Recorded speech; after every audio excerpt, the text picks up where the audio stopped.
Evet arkadaşlar, şimdi ayarlardan telefonunuzun sesini nasıl değiştirebileceğinizi göstereceğim.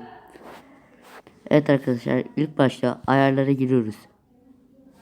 Ayarlardan sesler ve titreşim, ikinci sıradaki oraya basıyoruz.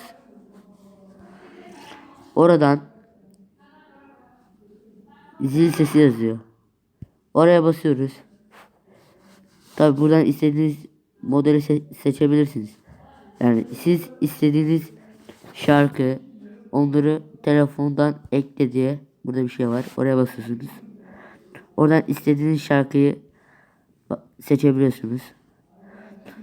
Mesela ben yani buraya basıyoruz. Evet.